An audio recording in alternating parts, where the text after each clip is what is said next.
Terima kasih Anda masih bersama kami di iNews Siang pemirsa, bersama saya Gede Satria dan rekan saya Bernadetta Ginting. Dan Dan pemirsa, demikian tadi berita pilihan iNews Siang. Kita lanjutkan ke informasi berikutnya, di mana ratusan anak di Bojonegoro, Jawa Timur ini melangsungkan pernikahan dini dengan meminta dispensasi nikah atau diska di kantor pengadilan agama setempat. Rata-rata mereka berusia 16 tahun dan hanya lulusan sekolah tingkat SD serta SMP.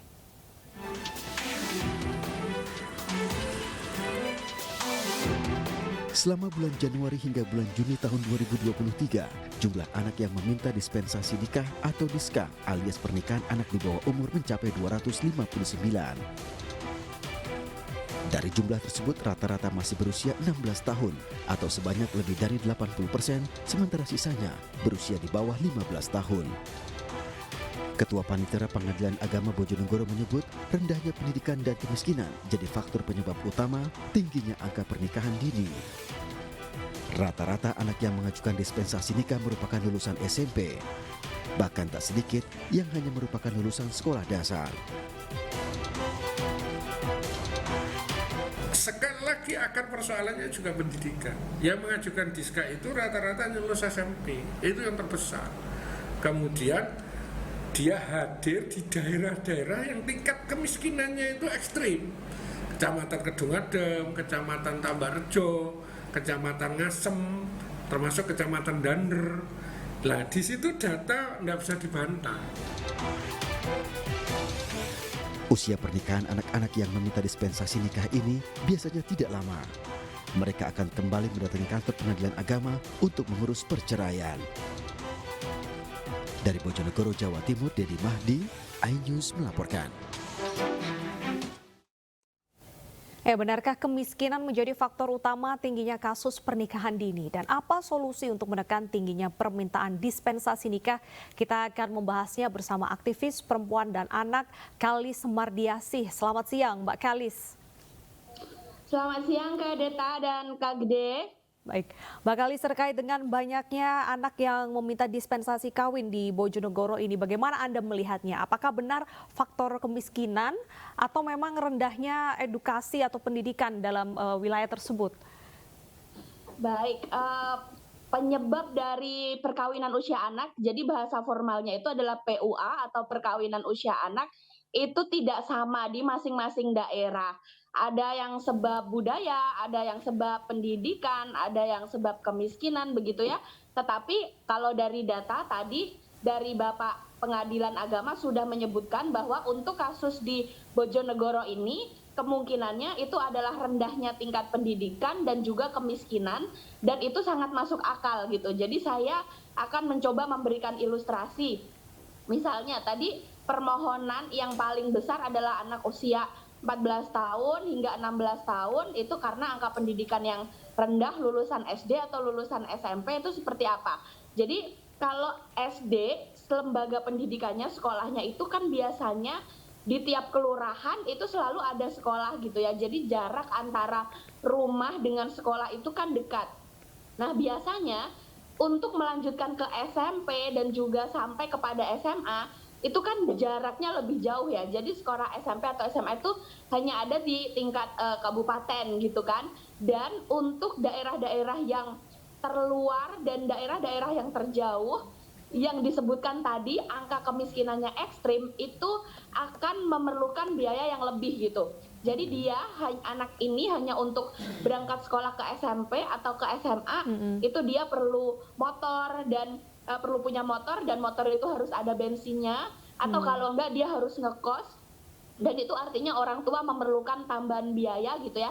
Jadi itu adalah ilustrasi-ilustrasi kenapa anak-anak yang tinggal di daerah yang marginal, tinggal di daerah yang paling miskin gitu ya, itu biasanya terputus sekolah.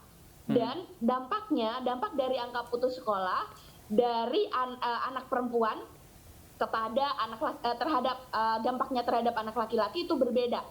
Kalau anak perempuan itu biasanya hampir dipastikan dia akan menjadi korban pemaksaan perkawinan atau korban perkawinan usia anak. Kenapa?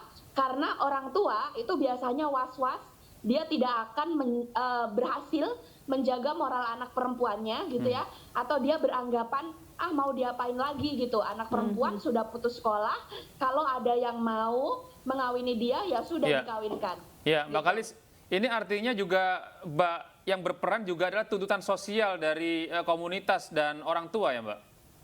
Betul, jadi anak laki-laki dan anak perempuan itu dipandang berbeda oleh orang tua dan masyarakat.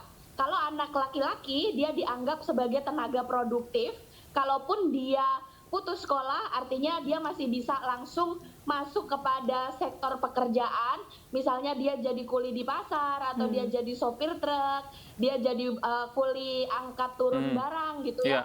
Tetapi ketika anak perempuan dia itu dianggap sebagai objek yang berbahaya yang ketika orang tua gagal mengontrol moral atau mendisiplinkan tubuh anak perempuan karena perempuan punya rahim, dia akan bisa hamil dan itu akan membuat malu keluarga gitu. Baik, Mbak Kalis, jika tadi masalah akar utamanya adalah kemiskinan, tapi apakah warga ini juga tidak terbuka begitu pemikirannya bahwa ketika mereka menikah justru biaya itu kan akan bertambah karena menikah nanti juga punya anak membutuhkan biaya. Apakah hal-hal seperti ini selama ini tidak pernah diedukasi kepada orang tua? Ya, betul sekali. Dampak utama dari perkawinan usia anak itu adalah bertambahnya siklus kemiskinan anak perempuan yang tidak akan terputus gitu ya, salah satunya. Jadi orang tua beranggapan bahwa dengan melepas anak kepada keluarga yang lain atau kepada suaminya gitu ya, jadi dari tanggung jawab bapak sebagai wali kepada tanggung jawab laki-laki lain yaitu suami, mereka merasa oh ya udah dia udah bukan tanggung jawabku lagi. Tapi ternyata suaminya ini biasanya juga belum pada usia yang mumpuni juga gitu, tidak punya pekerjaan tetap, akhirnya memicu kekerasan psikologis, kekerasan dalam rumah tangga.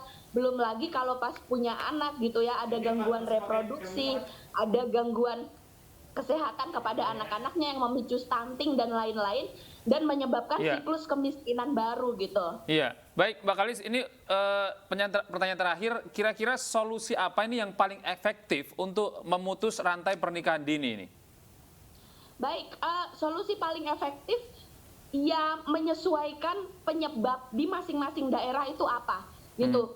Kalau penyebabnya itu adalah orang tua atau sebuah komunitas itu tidak bisa mengakses pendidikan, maka tanggung jawab pemerintah untuk mendekatkan lembaga pendidikan ke desa itu gitu ya, atau tanggung jawab pemerintah untuk mendekatkan sumber daya ekonomi atau akses ekonomi ke desa itu, misalnya membangun lebih banyak LPK atau lembaga pelatihan kerja misalnya seperti itu, atau misalnya kalau akarnya yang berasal dari tradisi lama atau norma lama atau agama, berarti perlu tanggung jawab dari masyarakat yang dituakan gitu, yang menjaga budaya itu, atau pemuka agama yang dipercaya untuk mengedukasi masyarakat lebih keras lagi bahwa perkawinan usia anak atau mengawinkan anak perempuan itu sama sekali bukan solusi. Iya, baik, terima kasih Mbak Kalis Mardiasi, aktivis perempuan dan anak.